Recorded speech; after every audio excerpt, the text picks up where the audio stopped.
وما يلقاها الا الذين صبروا وما يلقاها الا ذو حظ عظیم. اس کے بغیر تو نہیں ہوگا. تھوڑ دلے لوگ، کم ہمت لوگ، عزیمت نہ رکھتے ہوں، حوصلہ نہ رکھتے ہوں، برداشت نہ رکھتے ہوں، تحمل نہ کر سکیں، لالچ سے ڈگمگا جائیں. دیکھیے یہ بھی میں نے چونکہ بات کہی تھی، سن لیجئے سیرت سے.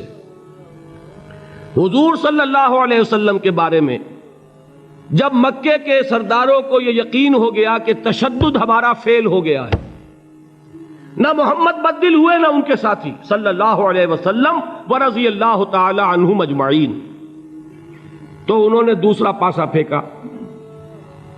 پہلا پاسا کیا تھا؟ استہزاء، تمسخر، مذاق، ڈیمورلائز کرو، نروس بریک ڈاؤن کرو، ان کا بیٹھ جائیں یہ پتاشے کی طرح.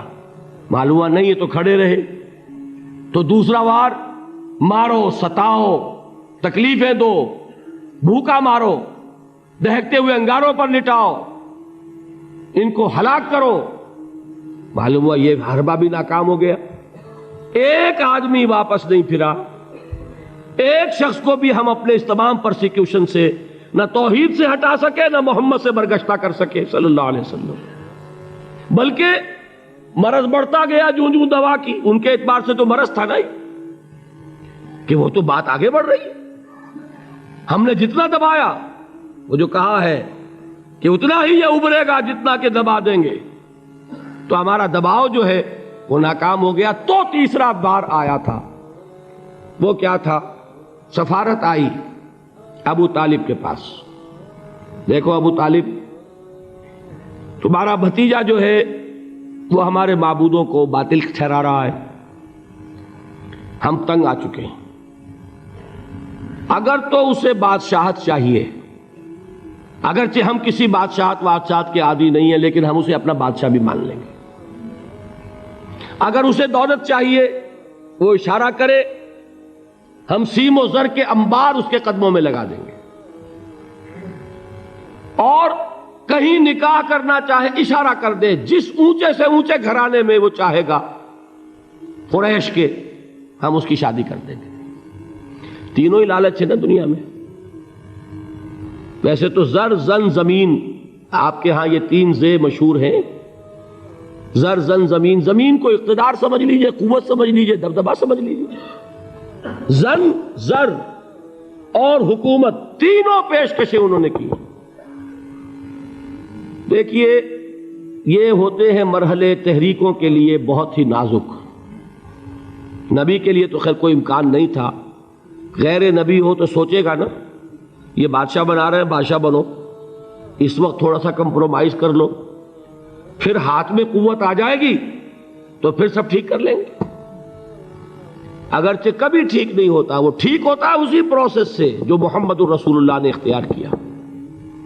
یہ تمام ٹیمپٹیشنز ہوتی ہیں، راستے سے بھٹکانے کی کوشش، کہ دباؤ سے نہیں مانے تو یہ لالچ جو ہے یہ انہیں ہٹائے. کیا جواب تھا حضور کا صلی اللہ علیہ وسلم؟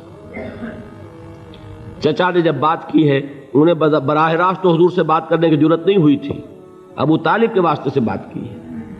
چچا نے جب بات کی ہے آ کر، حضور نے فرمایا چچا جان اگر وہ میرے داہنے ہاتھ میں سورج اور بائیں میں چاند رکھ دے تب بھی میں یہ کام نہیں چھوڑ سکتا. تو عزیمت میں نے کہا تھا، صبر کیا ہے؟ اپنے طے کردہ راستے پر بڑھتے چلے جانا، نہ کسی ٹیمپٹیشن سے، نہ کسی پریشر سے، نہ کسی تکلیف سے، نہ کسی ایذا سے، نہ کسی استہزاء سے، کسی سے بھی متاثر ہوئے بغیر اپنی منزل کی طرف پیش قدمی کیے چلے جانا. یہ ہے صبر. یہ صبر کی آخری منزل ہے. اور انقلابی صبر جو ہے اس میں ایک مرحلہ آتا ہے پیسیو ریزسٹنس، ایک آتا ہے ایکٹیو ریزسٹنس. ایک میں صبر محض ہے، جھیلو، برداشت کرو، کوئی ریٹیلیشن نہیں. اور ایک وہ آتا ہے کہ اب آگے بڑھو. بڑا پیارا مصرع ہے، آگے بڑھو یا وقت کی رفتار روک دو. وہ آگے بڑھ کر پھر نظام باطل کو چیلنج کیا جاتا ہے، اور پھر جنگ ہے. ان اللہ یحب الذین یقاتلون فی سبیلہ صفا کانہم بنیان مرصوص. ان اللہ اشتری من المؤمنین انفسہم واموالہم بان لہم الجنہ یقاتلون فی سبیل اللہ فیقتلون ویقتلون وعدا علیہ حقا فی التوراۃ والانجیل والقرآن ومن اوفی بعہدہ من اللہ فاستبشروا ببیعکم الذی بایعتم بہ وذالک هو الفوز العظیم۔ اللہ نے اہل ایمان سے ان کے جانیں اور ان کے مال خرید لیے ہیں جنت کے عوض۔ نتیجہ کیا ہے؟ وہ جنگ کرتے ہیں اللہ کی راہ میں، قتل کرتے بھی ہیں، قتل ہوتے بھی ہیں۔ بدر میں 70 کو قتل کیا، مسلمان شہید ہوئے 13، 14ویں وہ تھے جو زخمی ہو گئے تھے، واپسی پر مدینے کے راستے میں ان کا بھی انتقال ہوا، 14 مسلمان ادھر 70، اور احد میں 70 صحابہ شہید ادھر 23۔ تلک الایام نداولها بین الناس، یہ دن ہے جن کو ہم الٹ پھیر کرتے رہتے ہیں لوگوں کے مابین، لیکن یہ کہ بد دل نہیں ہوئے، قافلہ بڑھتا رہا۔ اور غزوہ احزاب میں وہ شعر میں کل سنا چکا ہوں محمد کے جانثاروں کا، نحن الذین بایعوا محمدا علی الجہاد ما بقینا ابدا، ہم وہ ہیں جنہوں نے محمد سے بیعت کی ہے جہاد کی صلی اللہ علیہ وسلم۔